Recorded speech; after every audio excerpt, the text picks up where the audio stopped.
Well, hi everyone. Babula and I are back with you after a few computer complications on my end, but we are back with you this time to talk about the full moon in Scorpio. So hi Babula, thanks for joining me again. Hi Sheryl, hi everyone. Always a pleasure to see you. So full moon in Scorpio, I'm thinking scorpion and you know how they sneak up on you, they in the back when you're not looking. I mean, is that what's happening? Well, my God, we could just spend hours sitting here talking about the sign of Scorpio without question. I mean, and I have to say, like, I'm a bit of a fan of the sign of Scorpio. I know, like every sign, you know, there are definitely challenging issues. And in every sign, when we're behaving in, you know, reactive, automatic, unconscious, wounded ways, that can bring out the worst of any sign. In Scorpio, when that's going on and the worst comes out, it can get pretty full on, you know, because this is a very powerful, potent, intense sign. And its positive qualities are amazing, but the negative qualities can get pretty tricky.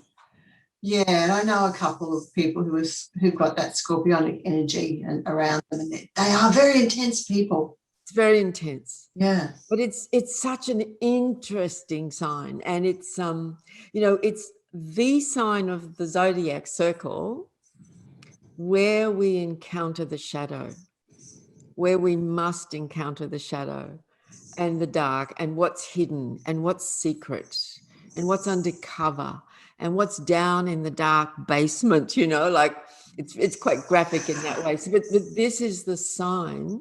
Like if people are born in as Scorpio sun signs, you know, and we will have all on our long karmic journey had Scorpio suns, Scorpio lifetimes ourselves.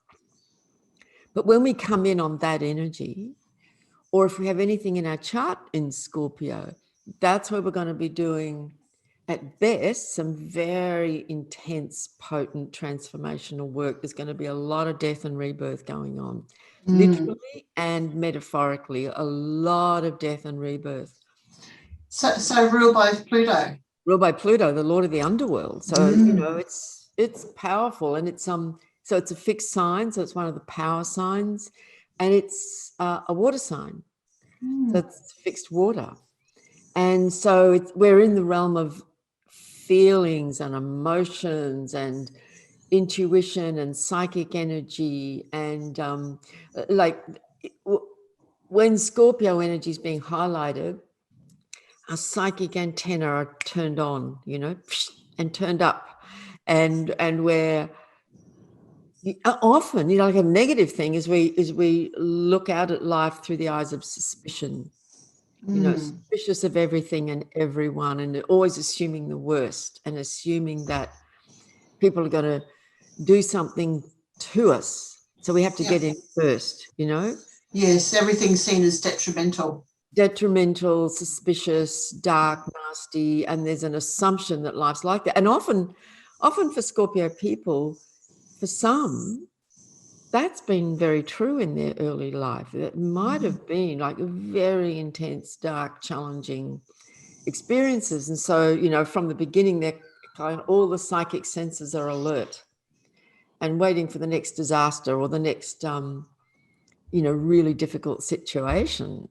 So it's, I have a great deal of respect for this sign, like a great deal of respect. And I know some amazing Scorpios, and I know some that I'd probably cross the street to sort of, you know, maybe avoid. But that might be true for any sign, that anyone could say that about certain signs. But, you know, I truly do know some amazing Scorpios and have a great deal of respect, because this is where we get to look in the shadows. And given what's going on in the world, what I'm finding is that people with a big dollop of Scorpio in their chart and in their nature are the ones who are more prone, or very strong Pluto energy, are prone to looking in the shadows. And they've got the guts and somehow the sort of energetic, emotional, psychic equipment to go there. And they'll go digging. It's the detective sign. Yes. And I also, when I think of Scorpio, I know it's represented as a scorpion, but I also think of the snake, you know, crawling through the dark places that Yes. that we wouldn't go, and to get its prey, and go into burrows and all those sorts of things, you know, into the darkness. And exactly. And it's a shamanic energy too, I think, because of that, because the shamans journey into the unseen realms, you know, which exactly. most people just are unaware of. Yes, and don't want to go there, or just are unaware of. That's so much that we don't know in this world we live in. Yes, hidden in the shadows, that's been kept secret for so long. I'm wondering if ghost hunters might have a strong Scorpio energy about. Undoubtedly, that's right, because there's a natural fascination for the unseen realm and an instinct for it somehow. But when you mentioned the serpent, that brings up a really interesting point about this sign, because we think of the scorpion and the snake, and we all have a kind of an instinctive yes about those. I mean, some people love them and work with them, but there is in our kind of primal brain somewhere, and primal memory, a sort of very primal terror of that. So when we process all of that, you know, deep, dark, what's in the underbelly, and we go into psychotherapy, healing, transformational work, shamanic work, all of those things to sort of clean it out, then we can go through these different stages represented by the animals. You know, there's the scorpion, serpent. Then we might go through the fires, where we do a lot of burning out and a lot of toxic clearing of the toxic material. Yeah, transmutation. Absolutely. Yeah. And then it's like the phoenix rising out of the ashes, you know, the butterfly emerging out of the cocoon. And butterflies, caterpillars and grubs, when they make that cocoon, they don't just magically suddenly change. They turn into goo. Everything disintegrates. You know, it's a death. And we all go through times of death and darkness, and then we hopefully re-emerge, reborn again. Yeah, well, let's hope that happens to the planet, to the worldwide population. Boy, do we need a big mass. And that's actually a really good point, because that is what's going on a big scale. This is a time of death and dying and endings on a big level, cosmically, historically, collectively. And going through everything. Everything is being confronted now. There isn't a single area of human life that's not under massive review right now. And I can't think of one. My computer's dying too. Like, right, you're talking about macro and micro, you know. Yeah, it's intense. And so even as we talk about it, I feel it in me every time I talk about Scorpio. I suddenly go, yep, I start to get really intense even the way I speak about it, because that's the nature of the energy. But then that energy sort of transforms into the mighty eagle. You know, an animal of such power. Yes, it's a bird of prey, but, you know, we see photos or we see them in the sky and we just go, oh my God, that's incredible. And ultimately the dove. So Scorpios who've done tremendous amount of inner work, probably over lifetimes, and this lifetime, come in with a lot of light, and they're able to actually shine light in the darkness. There's a fearlessness about it. I've been there. You can throw anything you like at me. Yes. I can stir it right in the face. Yeah, they're like the steel that's been forged in the fire, aren't they? Exactly. Yeah. Yeah. So as with any sign, you know, it depends what level of consciousness we're operating from and talking. And it doesn't, even the really, you know, amazing conscious Scorpios will still have their dark moments, you know, we're all human. Yes. Yeah. So that's kind of what's up when the full moon's shining. Yeah. Sign of Scorpio. So because it's a full moon in a water sign, I'm expecting that we might have some wet weather following it too, because that's my observation, is when we have a full moon in a water sign, that's what happens. Yes, exactly. So the whole of, you know, the natural world we live in, the bio realm, absolutely responds to these moon cycles so strongly, doesn't it? Yeah. And, you know, there are people who actually work with astrology, and particularly the moon, related to weather and weather cycles. And So when exactly is the full moon? Well, the exact timing of it for the east coast of Australia is on Tuesday, the 27th of April. Mm-hmm. The exact moment is 1:31 p.m. So, early afternoon on the Tuesday, the 27th is the exact moment of the full moon. And it's a ripper. It really is. So why is it a ripper? I have to ask. Okay, because let's open that can of worms. Let's open that can of worms, shall we? So every May, when we have, sometimes it's late April or May, when we have the Scorpio Taurus full moon, it's always a powerful one. And then in November, the opposite happens. The sun is in Scorpio and the full moon will occur in Taurus. These are two really powerful, but this one's of particular interest, and I'll come back to that. But speaking of planets and what's going on in the skies, this full moon, the sun will be at 7 degrees of Taurus, and it just happens to be sitting right next to the planet Uranus at 10 degrees of Taurus. And Venus is at 15, the black moon Lilith is at 15, Mercury's at 16. So there's a bunch of planets, and I can actually hold up my little chart here. There's the sun, opposite the moon. There's Uranus, Venus, black moon, Mercury, all. So when you see it visually, I like to, you can just imagine that. And because it's in the middle of the day here, we can look up at the sun, and we won't see the other planets because the light of the sun, but they're all there. All these other planets and energies are there. And just the presence of Uranus conjunct the sun and opposite the full moon, that's so potent because it's an outer planet, and it's a planet of revolution, of change, of rebellion, of consciousness, of great disruption, shocks, the unexpected, earthquakes. It has a kind of almost a cataclysmic sort of an energy. Yeah. But it's that one of my favorite Uranus quotes is, the universe has shaken you to awaken you. Yeah. Like this planet is the great awakener, and he's not messing around. How do we wake up? Often we wake up because we get a shock. There's a piece of information. We go, what? Yeah. We can't go into the age of Aquarius, which is ruled by Uranus, unless we are awakened. That's right.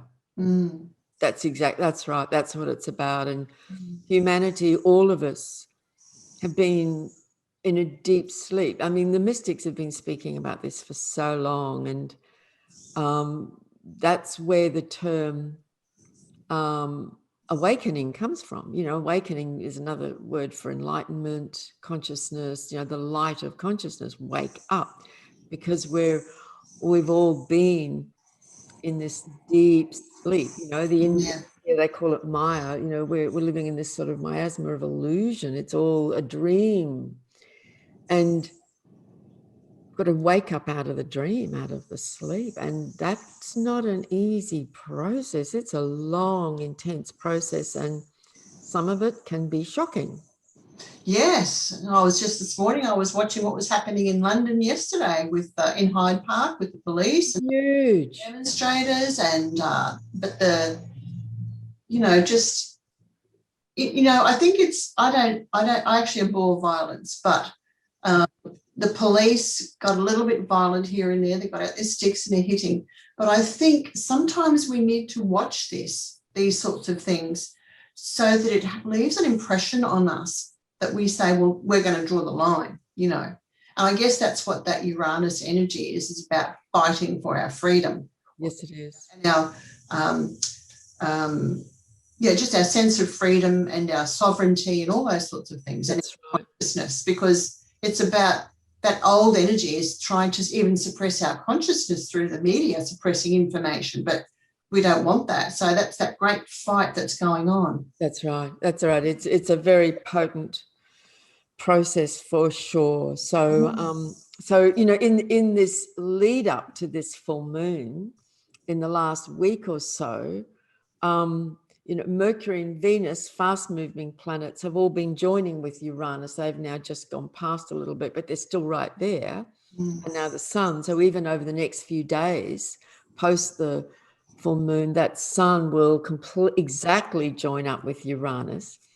And Taurus is a fixed sign. It's fixed earth, and it's got everything to do with our personal finances, but also the monetary setup on this planet. And it's corrupt to the core. The whole thing is just basically rotten. So,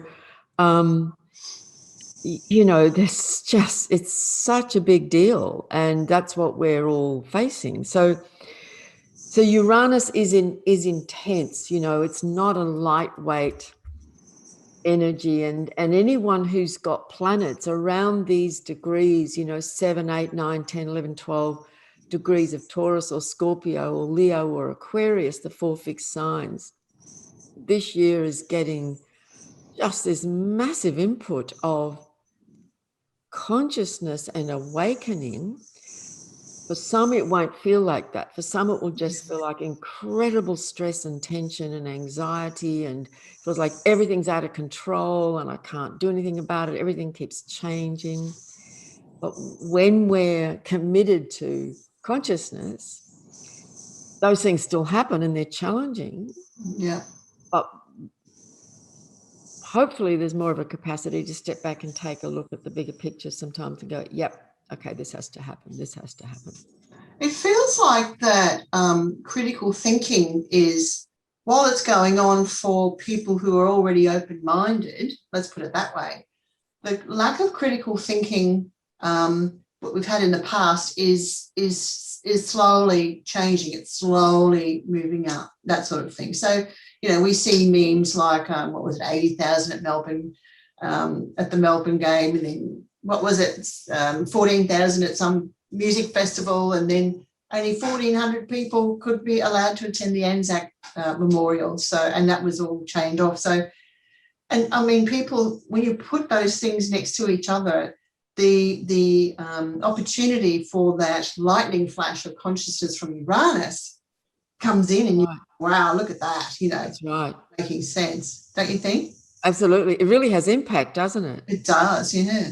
That's right. It's just such a visual hit of, and they're I'm sure you have too, particularly for the last 15 months or so, almost on a daily basis. Sometimes they're big, sometimes they're just little things. Like, what?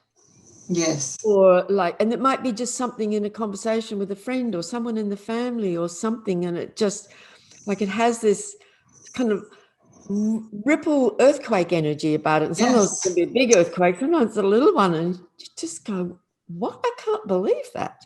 Yes, a lot. Said that a lot this last year. It's happening almost daily, I'm noticing. And so there's this constant I didn't see it that way, and the number of times I've said, oh my God, I can't believe that person just said that, or I'm shocked, or I'm so surprised by that, or it's constant, isn't it? Yes, it is. Yeah, and that there's still a lot of fixed energy around with people. Yeah. Not shifting perspective. I see that. Yeah. And they're sort of pointing fingers, and then people point fingers back, and there's still all that division going on. That's right. In the the wake of destruction that's been left behind by Pluto going through this. And it certainly is a wake, that's for sure. It is. And I'll come back to Pluto. I'm glad you mentioned him, because he's really important right now as well, our dear friend Pluto. But one thing I want to say, more to say about the this full moon that I sort of made a vague reference to before, is that this full moon in Scorpio with the sun in Taurus in the Buddhist world is very important. And I've seen over the years that on a more esoteric spiritual level, the sign of Taurus seems to have a very strong association with Buddhism and the Buddhist principles. And I see it in people I know. And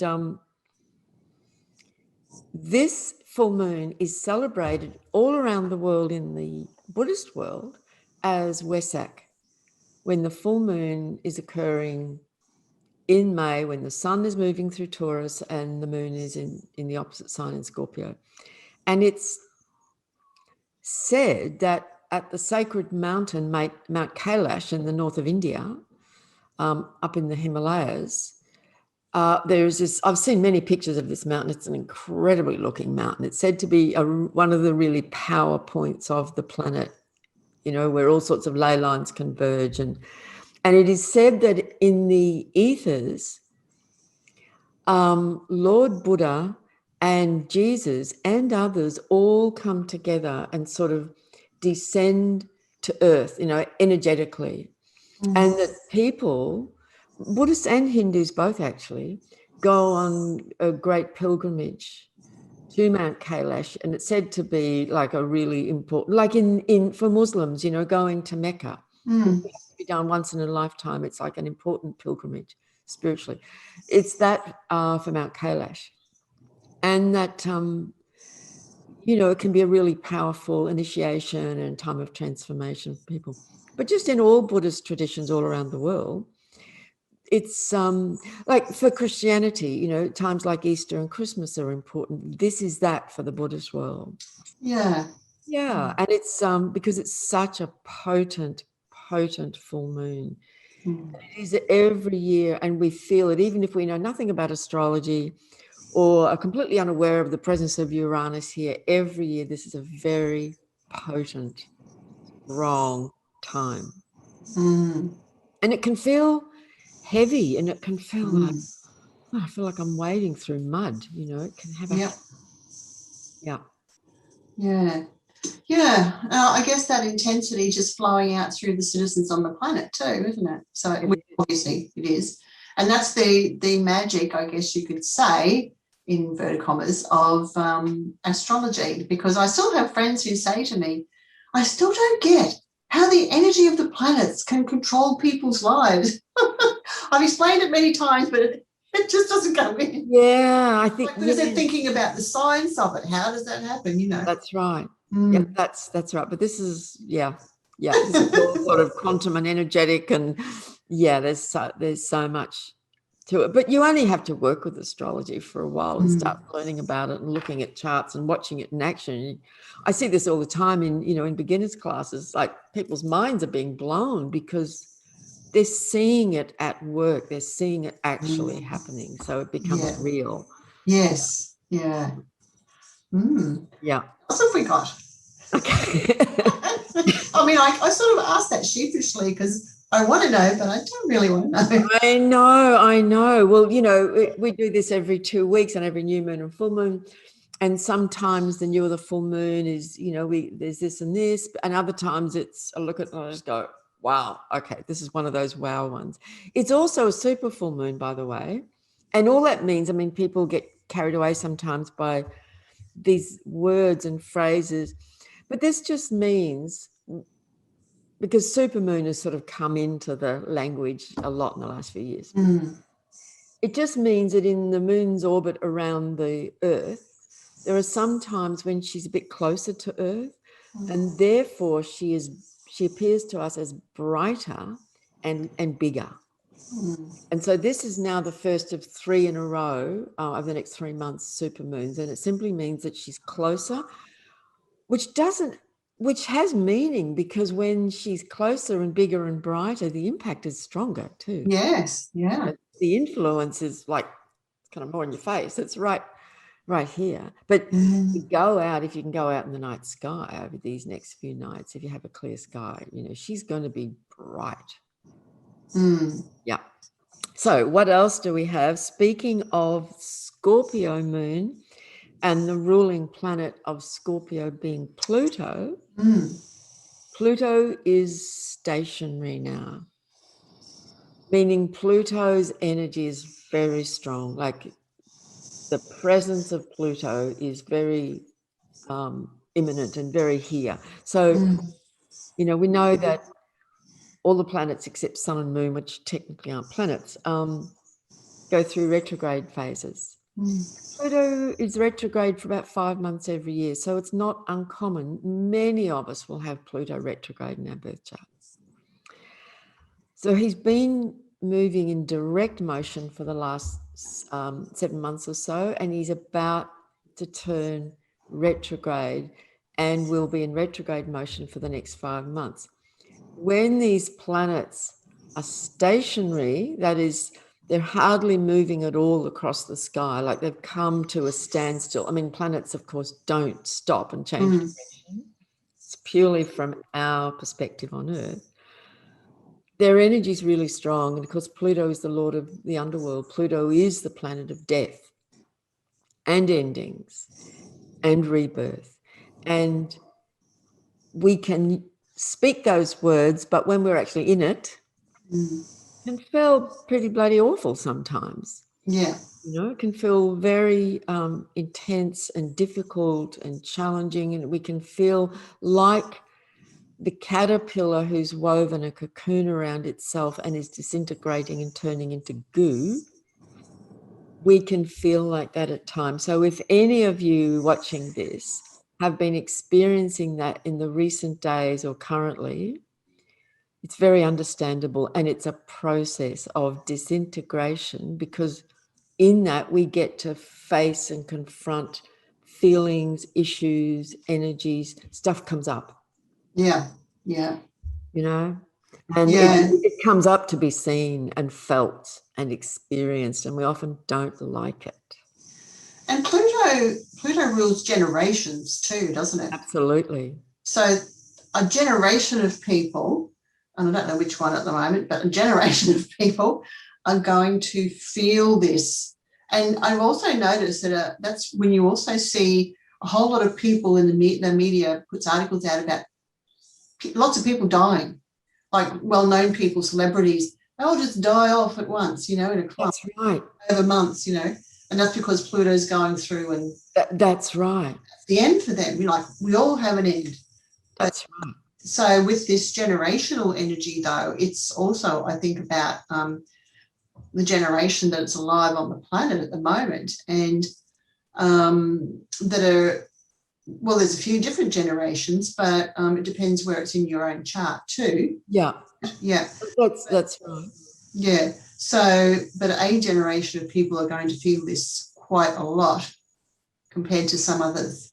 I mean, the generation who were born with Pluto in Libra in the 70s, for example. I mean, Pluto can be in one sign from anything to about 12 years up to, 22 years, something like that. So it varies. Pluto in Libra will be getting, Pluto squaring their natal Pluto, or if they're, no, there's nobody on the planet now, Pluto in Aries, that'd be way too old. But actually, no, that's, if there could be some people, there are still some people alive or well in their 90s, late 90s, 100 and so on, who could still have Pluto in Cancer, which is opposite Capricorn. But definitely the Pluto in Libra generation, who are pretty much in their 40s now, will be experiencing the impact of this in their lives. Yeah.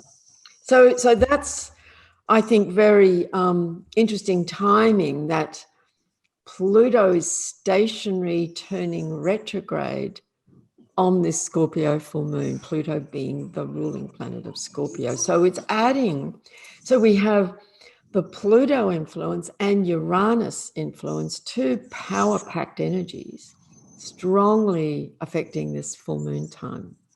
And it's, Wesak and you see Taurus is all about life and fertility and fecundity and resources and food and sustainability, and the fertile earth produces everything we need, It's all of that. It's so rich, think of a woman with a big, beautiful, pregnant belly and her breasts are full, and, it's that energy. And then Taurus is, and then Scorpio, of course, is, and this is the end.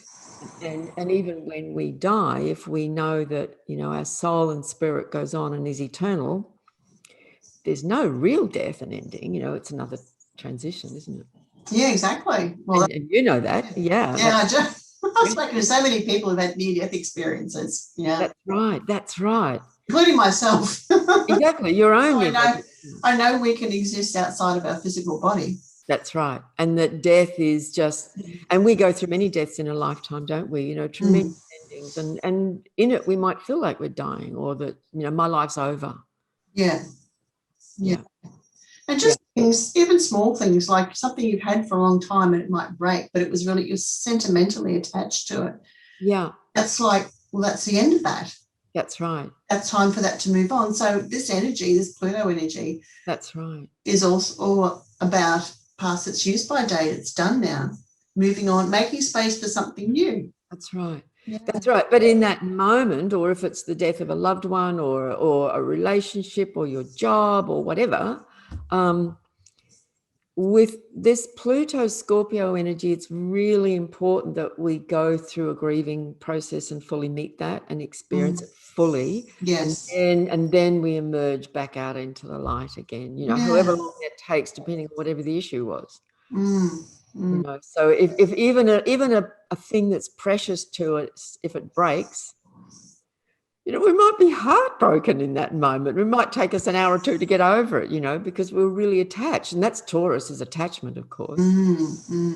But I think those little experiences, those little deaths, are really a reminder that nothing is forever. I mean, humans get into this frame of mind, don't we, that particularly when you're younger, that, oh, you'll last forever. You know you won't. You know consciously you won't, but But the attitude is, you know, you take risks with your life and all those. I was having this conversation yesterday with someone, a tourist, and saying, you know, when we were younger, we take more risks and we didn't really value our own lives. But as we get older, we do, or some do, and you want to take better care of it. You know, once you might have thought about jumping out of a plane with a parachute. Now you think twice. I don't know if I really want to do that anymore. You know, those sorts of things.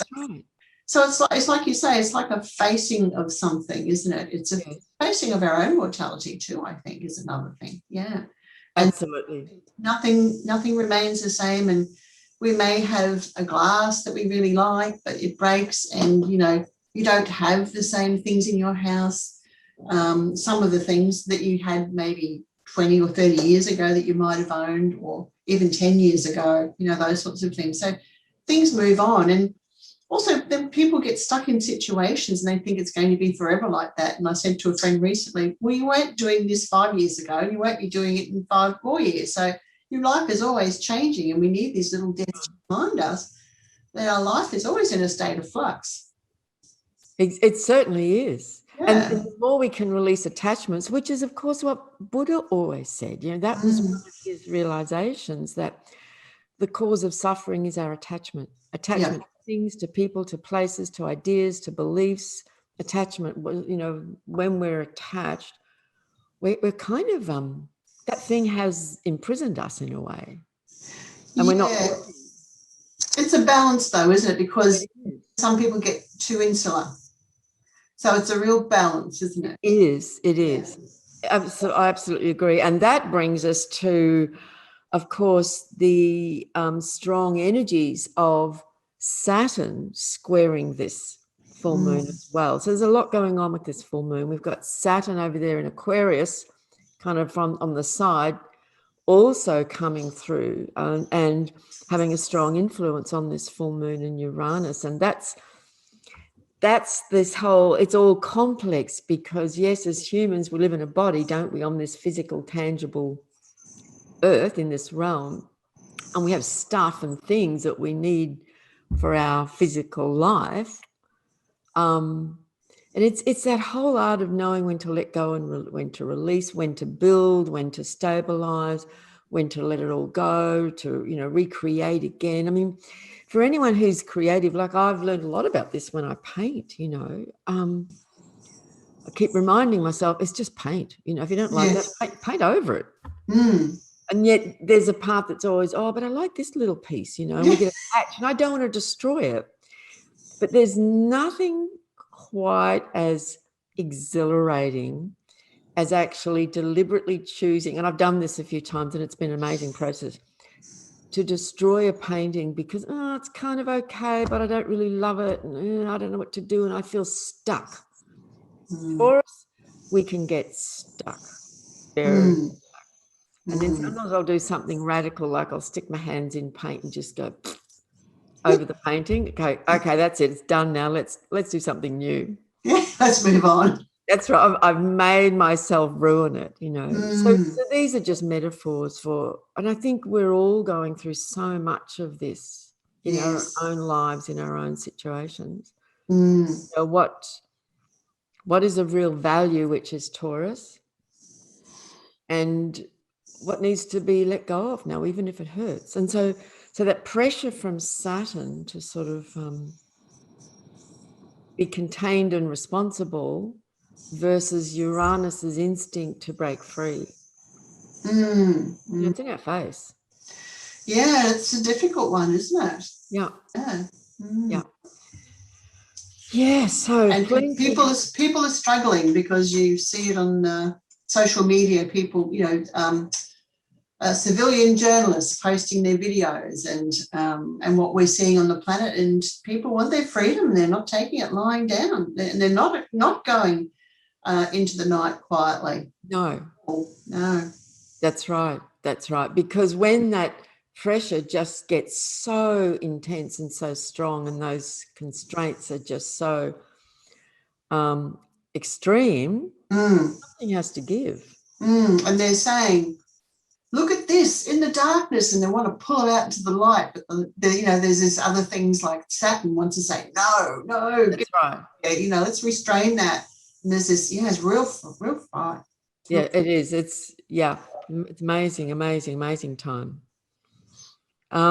Okay, so, and then, you know, for some, they're going through a thing of, I just want to get rid of all my stuff. I've been through that a few times in my life, and then you kind of rebuild and gather more stuff again, and then we have a clean out, and then we gather more. It's very Taurus Scorpio to me, that process that we go through. Okay, so let's go through some of the other things that will be coming. And I was going to say, I'll just remind people that they can find you on Facebook too, and you often post this information, parts of this information on there as well. Yes, I do. I post things quite frequently, and if anybody wants a personal one-on-one session, they can find me on Facebook or my website, which is just my name, babulaclement.com.au. Great. I'm there too. So a few days ago, our friend Mars, the warrior, came out of Gemini, where he kept us all super, super, super busy and stimulated the mind a lot, is now in the sign of Cancer. So Mars will be in Cancer now for the next 5 weeks or so. And that's an interesting place for Mars to be, and not one that Mars, if we were to personify Mars and kind of think of him as a person, would be all that comfortable with, because Cancer, as we know, is water. It's very much about the tender heart of the mother, nurturing, taking care. It's very private energy in many ways. It's personal. So Mars is full of energy and action. Let's go, I want to make things happen. But how Mars often operates in Cancer, and some people might be noticing this, they might have noticed they went from being like really stimulated and the mind's excited and there's lots going on, to, oh God, everything feels a bit everything's slowed down. Everything feels feel more emotional about things. There's a lot going on in my family. There's a lot going on the home front. Might be arguments going on in people's personal realm, personal domain. So Mars is trying to assert its energy and its impulse for action in our personal world. So just go with that, absolutely go with that. But it can get quite emotional. Mars being a hot sort of energy, stirring up, kind of making the waters boil. I'm thinking of that volcano and all the lava over in Iceland coming out, it's like I know, isn't that extraordinary? I know, it's amazing. But that energy, just yes, lava, hot lava, yes, Yeah. meeting the cold, icy water. Yeah. Incredible. So, so tempers, emotions and tempers can get triggered with Mars in Cancer. Okay. Now, on the 4th of May, so we'll talk about, the next 2 weeks until we come into the next new moon. On the 4th, Mercury, so we're going to get these fast inner planets, the Sun, Mercury, Venus, will start to leave Taurus. Over in a week or so, they'll start to leave Taurus and go into the next sign, which is Gemini. So we'll start to notice a shift of energy again. So on the 4th of May, Mercury will go into Gemini. Now, Mercury, when he gets into Gemini, literally goes, whoopee, I'm back home again. Like I'm home. If we've been away on a big trip, it might have been amazing and wonderful. And we get home and go, oh, I'm home. Yes.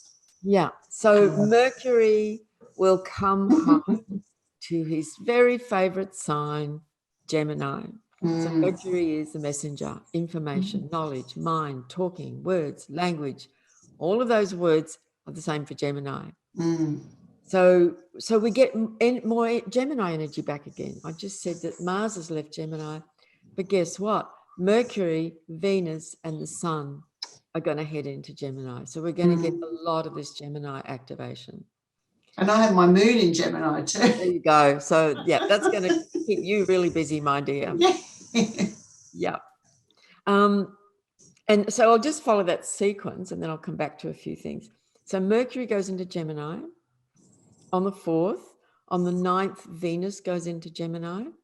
That's going to be amazing for socializing. Like, Gemini, what does Gemini love to do? Wants to get out and about, keep busy, talk to people, meet your friends at the cafe, go to meetings online, in person, be out and about. It's all about connecting. Gemini is all about, that's why you do what you do. You have to connect and communicate with people. Yes. Even in Gemini. I'm in heavens in Gemini. My work is all about educating, communicating, speaking, connecting, making contact. Yeah, that's what it does. And then, the Sun's going to take a while because it's only in early Taurus, but certainly Mercury and Venus. And at some point in Mercury's journey through Gemini, it would normally be 3 or 4 weeks. It's going to be a lot longer because it's going to go into a retrograde phase, but that's later. We'll talk about that closer to the time. So Mercury is going to be hanging out in Gemini for quite a while. Well, I don't mind that. No, you won't. I don't mind it either. At least he's in his own sign. Yes. Yeah. So when planets come into their own sign, it's like they're on full power. Yes.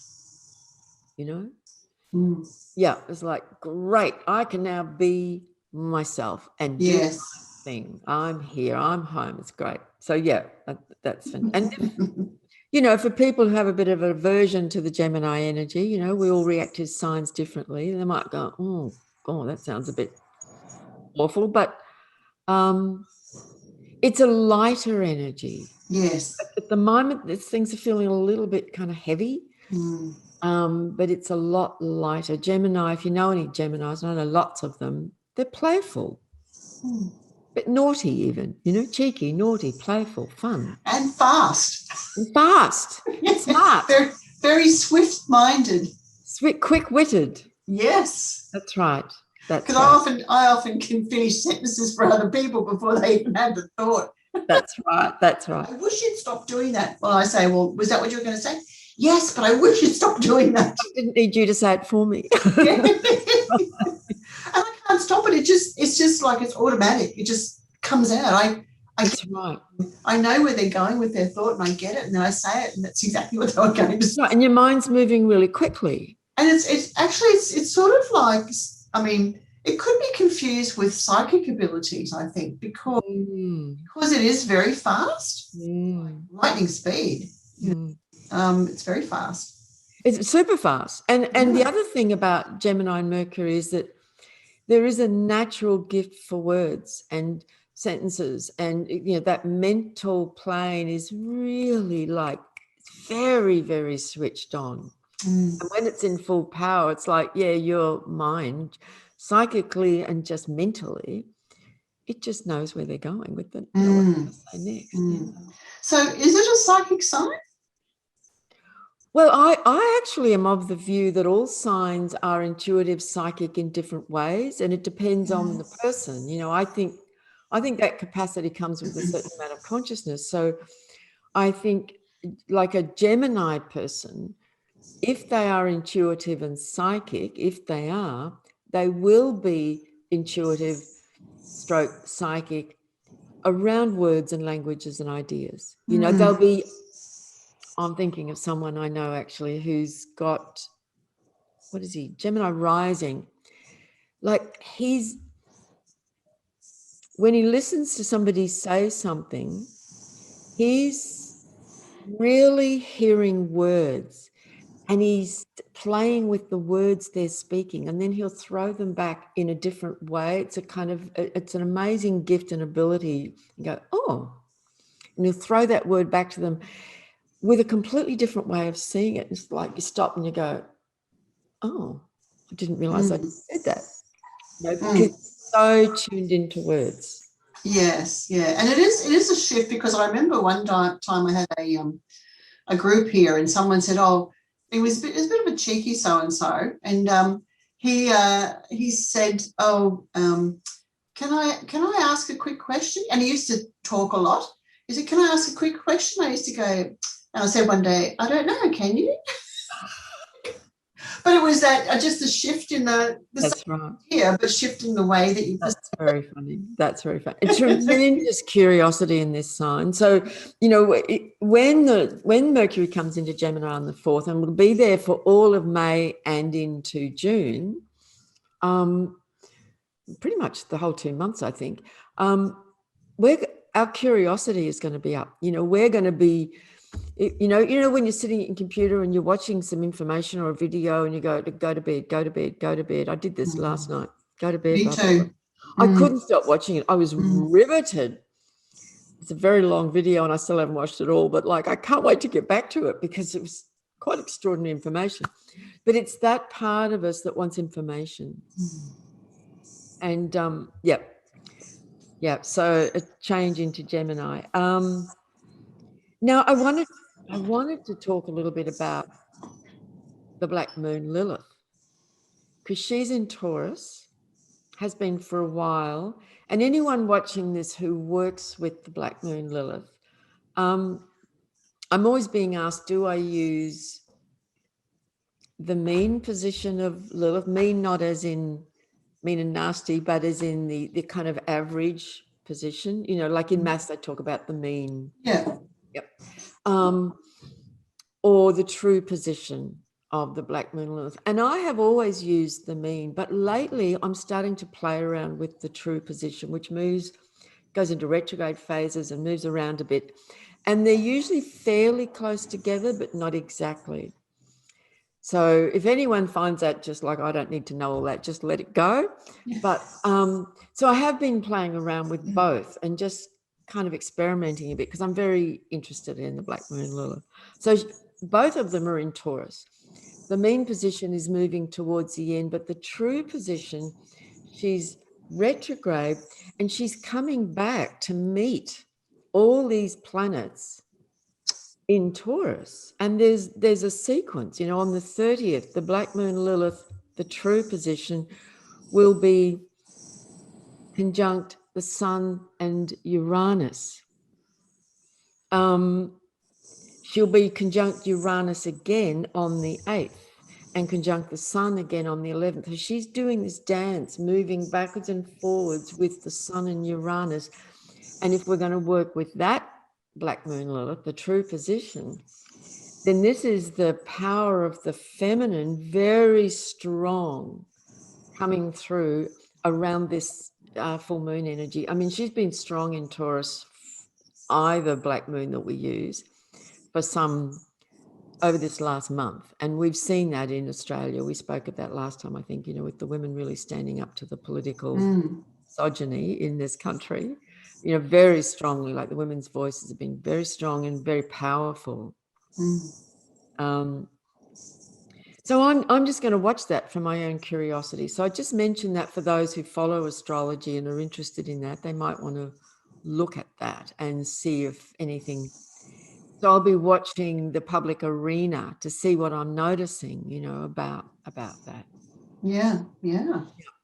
So, Interesting.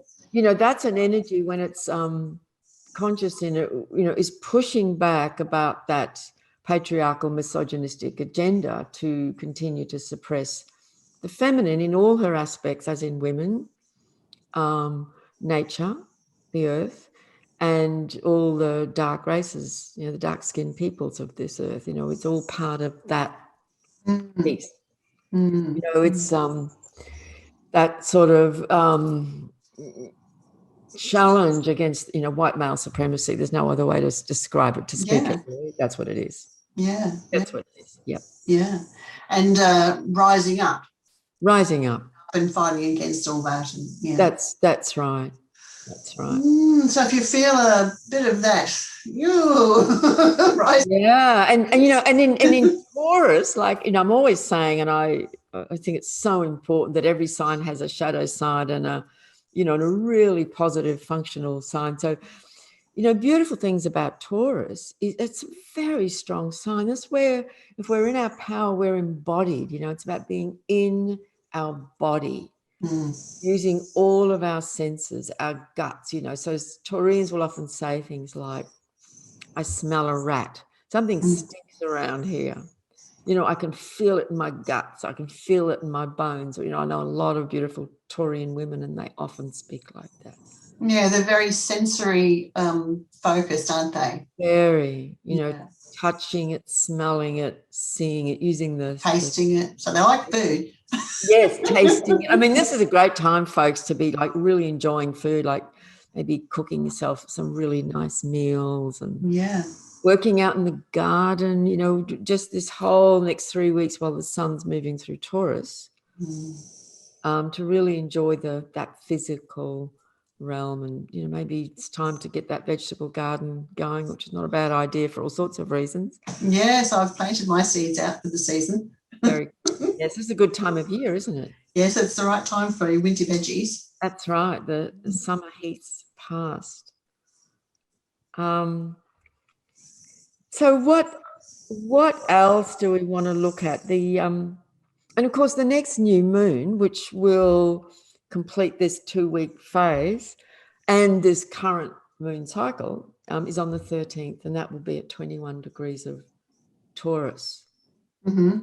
Yeah, so we're still very much in the month of Taurus. It's just that at this full moon, the light's really shining from Taurus across to Scorpio, and Well, that's a lot to chew on. It is a lot to chew on. But if I could ask you, I know I just briefly covered it before, but if someone asked you, how did I know I'm putting you on the spot, but how do the planets, besides working with them, how do you know, or have you come to sort of a special way that you explain how the planets affect a person's day-to-day activities? I mean, I've explained it with the moon, for example, that we know that the moon affects the water flow, and we have a lot of 80% water in us, and so that they can understand that, but they can't understand the other aspects of it. How all the other planets could be involved. Yes, yeah. I guess for me, I can't help but get a bit sort of spiritual about that, because to me it comes down to the fundamental truth. For me, it's a truth that everything is connected. Like everything is just, we are made of the same stuff as the planets and the stars, and if we have the view that everything is resonance and energy and vibration, everything is operating at different vibrational levels, and we are energetic vibrational beings, Now, I know not everyone thinks like that, so I get that you're talking about people who don't think like that. How do you explain it? I'm not sure that you can very easily. Well, I always sort of, oh, sorry, go on. Oh, but I was going to say, but if you are open to the idea that everything's energy and we're all resonating and responding, reacting to people and situations, and we're all part of this big universe, if we take that view, why would that affect us? Because everything's affecting everything. Yeah. You know, that idea of, what is it, a butterfly flaps its wings, you know, and something happens on the other side of the world. Butterfly effect, yeah. The butterfly effect, yeah. So that's where I tend to go. I don't think I'm that good at trying to come up with a good, more sort of logical, rational, scientific explanation. I'm sure there is one that could be really helpful. Do you know, in the end, I get down to let's get practical. Let's have a look at your chart. Yes. You know, because to me, that's where the evidence is. The evidence is there. The evidence is in, this is what this chart says about you, and this is the kind of experience you're going through in your life right now. And if someone can see that and that is demonstrated to them, that has a huge impact.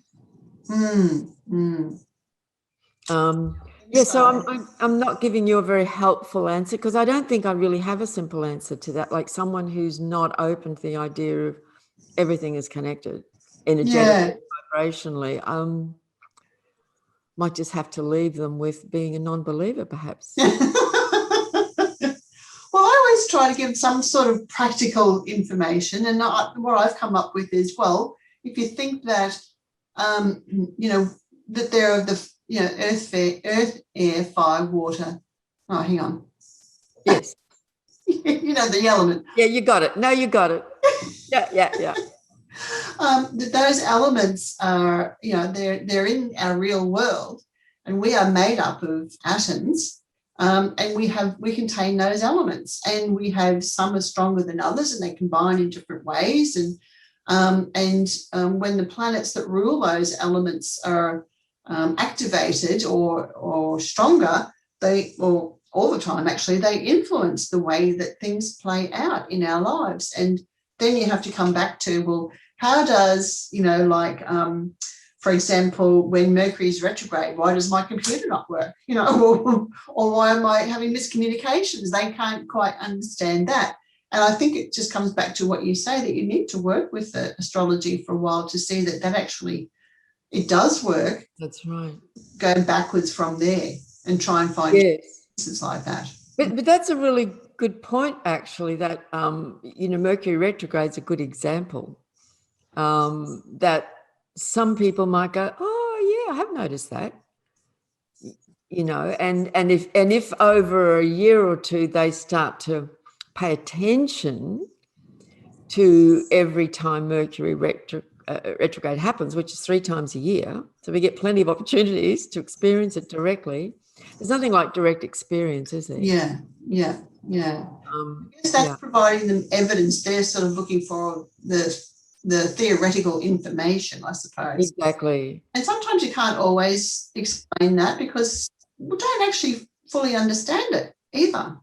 Not all of it. Well, that's exactly right. We don't fully understand it. Yeah, it's based on observational evidence. That's right. Because the ancients used to watch the stars, you know, didn't they? And when they watched them, they saw certain things happening on the planet and with people who had a particular birth chart, you know, playing the chart in different ways.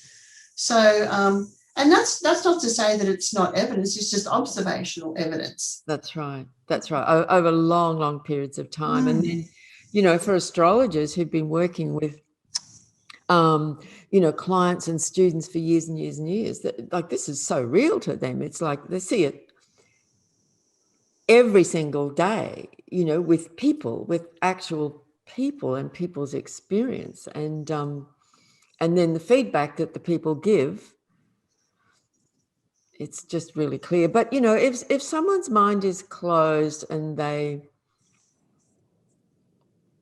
just don't really want to go there, then that's fine. You know, I mean, and I'm not so scientifically minded. I think you are more than me.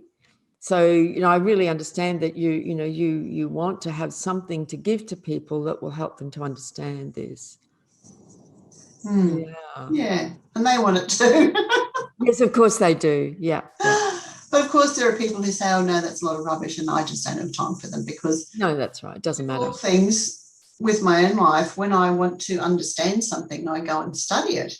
You know, I've studied hypnotherapy because I want to understand its usefulness in memory recall. And yes, mine said, you know, she knew I was a bit interested in astrology, but I was a little bit skeptical many years ago. But she said, "Well, come around and I'll talk to you about it." And she ran some free little classes for about half a dozen of us over a couple of months. And once I saw how it was playing itself out, I thought, wow, this is science. This is an ancient science that is underrated, and we should be taught this in school.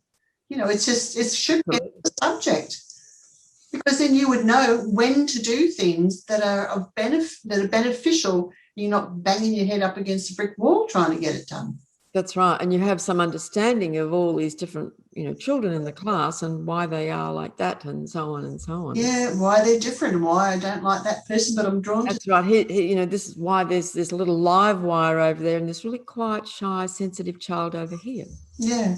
So it's sort of, I mean, it's great for psychology, you know, to unpack a person.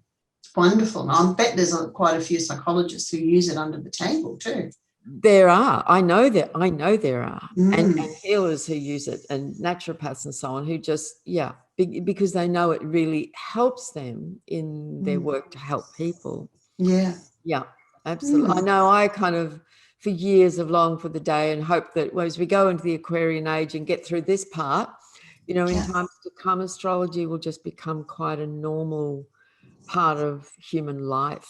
And not that everyone has to study it, but it just becomes an accepted thing. And it is happening more and more and more and more people are getting turned on to astrology, which is fantastic. So many amazing young people coming through in the astrological world now. It's wonderful. It's so exciting. Yeah, that's great. Yeah. Well, again, it's been a pleasure. Thank you for all your knowledge and your great insights about what's happening with the planets right now. And for everybody, if you want to tune in again for our next one, which will be the new moon in Taurus, won't it? Yep. In a couple of weeks' time. So, and keep up. And hopefully my computer I'll have a different computer again then. Hopefully working. And this one, you can see the images are quite as what it usually is. But anyway, it'll all work out. It'll all work out. Uranus has been up to his tricks. And causing a bit of havoc and mayhem. Yes. There was a bit of a scuffle before we recorded this for me to get change computers quickly, and this one doesn't have the same sort of camera. But anyway, that's life. Oh, good. We got there. Yes. So we'll see you again in a couple of weeks, people. And until then, have a great fortnight, or have everyone a time. Yes. Enjoy the full moon. Yes. Bye. Bye.